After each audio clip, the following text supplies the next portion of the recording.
Hey golfers, in this next video I'll be talking about stuck on back foot golf. Keep watching.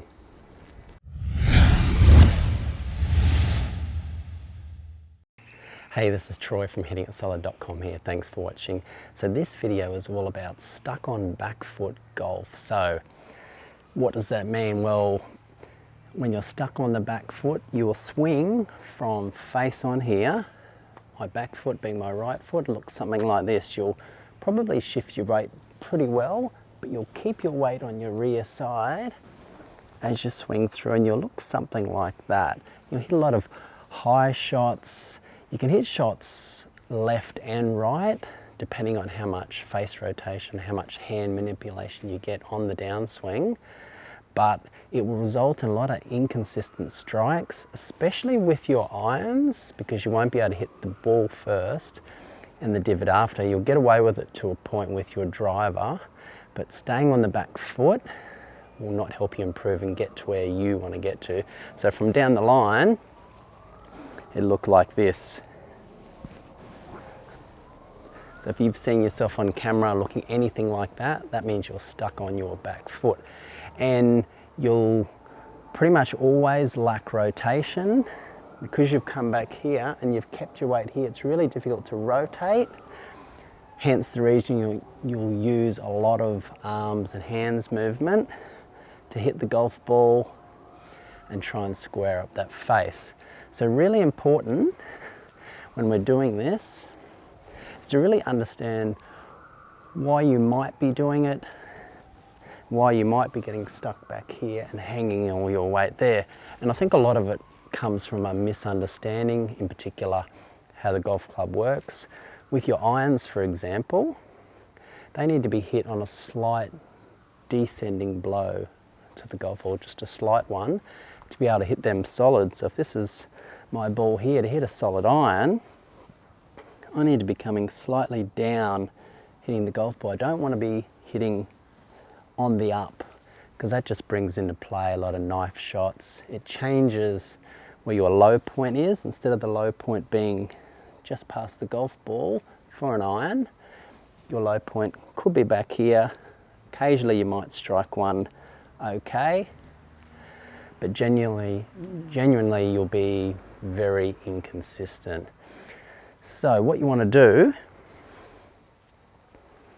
is really think about how other sports work. So if I was to set up to one here, instead of hanging back like this, if I was to play a sport like, say, throwing a ball in baseball, you're always going to shift your weight this way, and you're always going to be putting pressure on your lead side before your backswing's even finished, and then throwing the ball. It's always going to, if I ask you to throw a ball, that's exactly the way you would do it. Same with playing tennis. This is a tennis racket playing a forehand. You'll take a step forward. You would never do this, hanging right on your back foot. There's always that transfer of weight. It's slightly different for everyone, but it's a must, especially in golf, if you want to get that consistency, what you're after. And a real key in golf where I think you might be getting confused, and I definitely see a lot of golfers are, is that the downswing in the golf swing, it actually starts before the backswing finishes. And I think if you understand that and apply this, it will really help. So if I go to the top, before my backswing even finishes, have a look at the best players in the world, have a look at their golf swings in slow motion, and there'll be some playing during this video. You'll see as they go to the top, before their backswing's even finished, you'll see this lead leg, it already starts moving forward. As we're going back, it's already going forward before the backswing's finished, so they're getting a head start on their weight transfer, and then they come down. So there's always that weight transfer. Let's have a look from this angle. As they go to the top, before that backswing finishes, there's a shift. So there's absolutely no chance they're ever going to hang back on this rear side when they do that. There's always that little shift before their backswing's finished, and then they come through. So what about some exercise? If you've looked at yourself on video and you know you do this, how can you fix it? So one really simple thing you can do, if I set up to one here, think about what this lead heel is doing. As you make your backswing, I want you to lift that lead heel off the ground, like that. Then on the downswing, push it hard into the ground.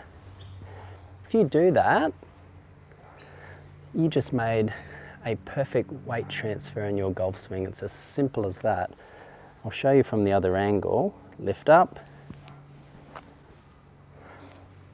And that's guaranteed you will not hang back. There's no way I can do this and hang back without stomping that foot on the ground. I'd completely fall over. So back.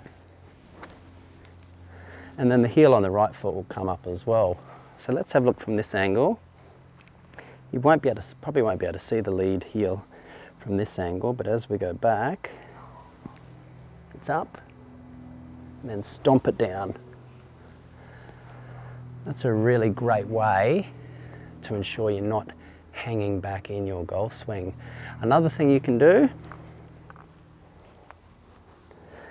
your right foot, put your toe in line with the heel of your lead foot and put the heel in the air and just practice doing swings like this. You'll find there's no way you can hang back on this right side when you're doing this. It's impossible. Make swings, and it's a great way of feeling getting that weight transfer onto that lead side. And you can hit short shots like this at the driving range. It's really effective, getting you that right feel for how it's done. If you think these tips are helping you out, make sure you smash that like button. I really appreciate that. Now finally, I've got one of my favorite drills that you can practice anywhere. You can even do it as a pre-shot routine before you're about to hit off. Grab the club that you're using, whether it's a driver or an iron. Sit up in your normal posture. What you're going to do, your lead foot, you're going to move it back towards your trail as you make your backswing. And then on your downswing, you're going to take a step and swing through. The step drill is just so effective. You'll get a feel for what the golf swing should feel like. Instead of hanging back like this, you really get that feeling of how the weight should be transferred properly. And if you're doing it correctly, or any golf swing for that matter, this chest, depending on your flexibility, it should rotate all the way through and be facing towards your target. If you're someone that hangs back, you'll find your chest will normally be pointing up to the sky and it'll normally be out to the right. But when you practice a drill like the step drill, you'll see my chest is towards the target. I've transferred all that weight across, and that's a really effective way to stop you from hanging back in your golf swing. And again, works with irons and for your driver as well, exactly the same. Now I've got a video coming up that will help you even further, and it's all about weight shift versus hip turn. So make sure you watch it, it's coming up. Do you want to know how to make a better golf swing? Click and watch the video on your screen now. It's going to go into more detail about golf weight shift versus hip turn, which ties in really well with this video to help you make a great golf swing. Do you want to know how to play even better golf? Consider subscribing to the channel. And remember, if you have any questions or comments, please let me know. I will get back to you. Thanks for watching. See you next time.